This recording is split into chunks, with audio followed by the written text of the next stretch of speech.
This is Dr. Ron's Words of Wisdom, words on leadership, goal setting, productivity, and a whole lot more. Consider this your vitamin and supplement for your mind, your heart, and your soul. Wherever you're downloading or listening to this podcast, would you mind becoming a subscriber? And if you would leave a rating and a brief written review, it would be very, very helpful. A few years ago, I read a book on Nelson Mandela, the South African leader, who, because of the laws of apartheid in his country growing up, he spent 27 years in prison and would eventually become the president of South Africa and the one who led in the reconciliation. And what a wonderful, wonderful leader he was. And there are four things that I learned in following the life and reading about the life of Nelson Mandela that would help any of us in our leading, regardless of where we're leading or how we're leading. One of the things that he talks about and mentions in his book is that good leaders don't spring surprises. When I receive a phone call from one of the leaders that I have some responsibility with, and they talk about something didn't go real well, many times you can trace it back to the fact that though the leader knew all about the change, and the leader knew the fine points and all that was going to transpire, many of the people in the organization had no idea. And so this great idea, which had been brewing in the leader's mind and maybe a small committee or two, and they had worked it out and ironed it out and thought it was a brilliant plan, and very well could have been. But all of us have a negativity toward someone springing a surprise on us. We like to make informed decisions. That's a part of the human experience. And if you're going to be a good leader, less input is never a good thing. More input is always a good thing. Some leaders who know there are certain people in their organization who will raise an objective or will complain or will say, well, have you thought about this? And many leaders don't want to do that. They feel like they have the information, they've put the plan together, it's time to enact it. Will not maybe intentionally, but unintentionally shy away from those who might have a critical eye or those who might bring up alternatives. And if you're going to make a good decision, those are people you need to consult with somewhere in the process. Because then if it appears that you're springing a surprise, people automatically have this idea. There's something in there we're not supposed to see. There's something he doesn't want or she does not want us to know. And therefore, we're not going to be a part of that. There's something wrong with all of this.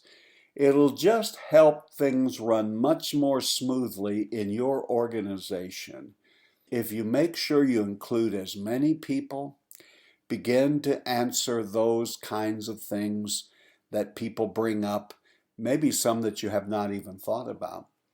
And the other idea that you ought to be thinking about is you may hear something from those people that you hadn't thought about, and that would make what you're trying to do a little stronger if you just incorporated it. But if you want to sabotage everything you're doing, then don't include people and just out of the blue spring it on people, and then you cannot turn around at that moment and blame the people for not receiving it. Good leaders, number one, don't surprise people. Don't spring surprises. The second thing that Nelson Mandela talked about was the fact that only when everyone in an organization is respected will that organization be able to realize its full potential. Sometimes when you're in the leadership chair, you have this idea that you're really important, and we can walk past people and not even engage them or make eye contact. Everyone in your organization is important. From the secretarial pool to the custodians, to folks who wash the windows, to the people who work in the offices, whatever they do, everyone is important. And leader, one of the key things that you're modeling is respect for others. Everyone in your organization is valuable. Now, all of us would say, or nearly all of us would say, yes, I know that.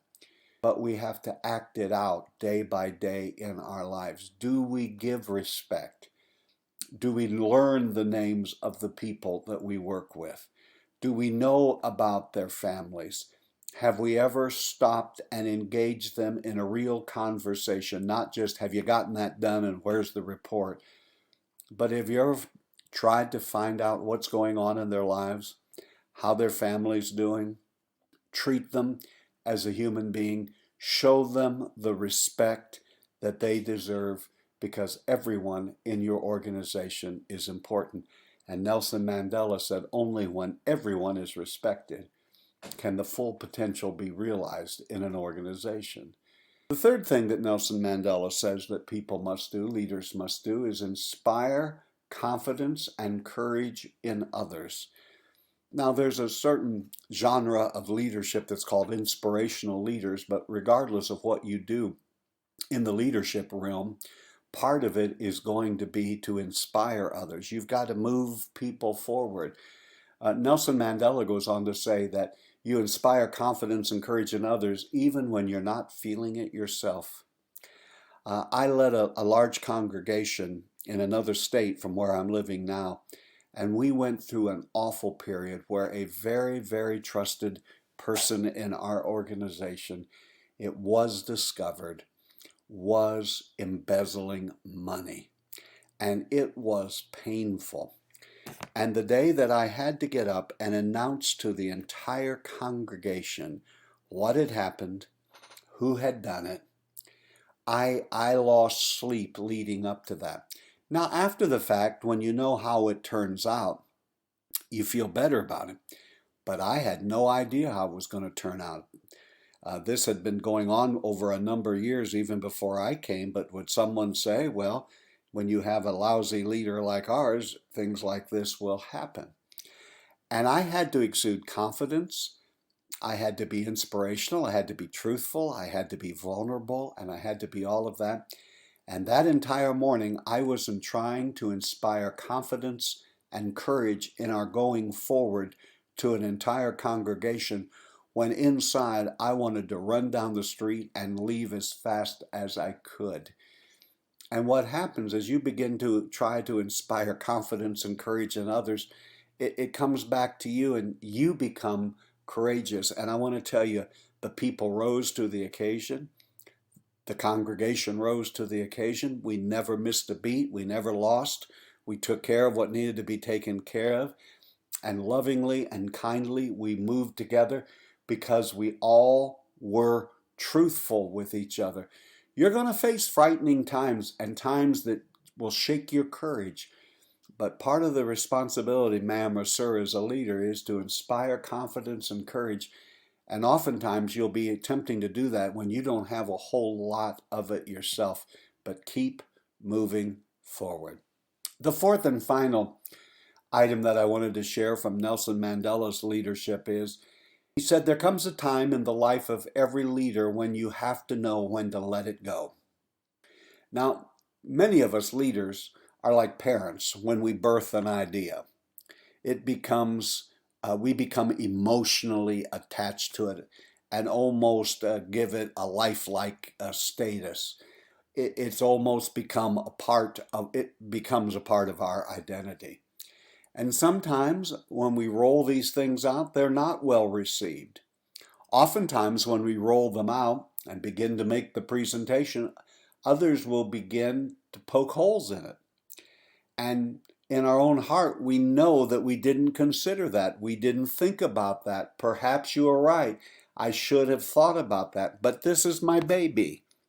I've spent a lot of time and a lot of energy and a lot of resources on this. And you just have to know when it's time to move on from a project. You just have to know there comes a day where you just have to let it go, live for another day, find another way, but don't go down in flames over something that isn't going to work. Listen, it's okay. Just because something failed does not mean you're a failure. There are certain times when pet projects, we just have to let it go. Maybe there's something in your life today that you just need to let it go. Perhaps today you're that kind of leader who needs to inspire courage and confidence in others, even if you're not feeling it yourself. Find someone in your organization that you've never really spoken with before and engage them in a conversation. And whatever it is you're getting ready to roll out, make sure you don't spring any surprises on anyone. This is Dr. Ron's Words of Wisdom, words on leadership, goal setting, productivity, and a whole lot more. I just want you to consider this your vitamin and supplement for the mind, soul, heart, and wherever you subscribe to podcasts, would you leave a rating and a review? It would be very, very helpful. And remember, you are a good leader. You're leading in your home, you lead at work, you lead wherever you are, and you are a person who's going to inspire confidence and courage in those around you. You're doing better than you think you are, and until next time, this is Dr. Ron. See you later.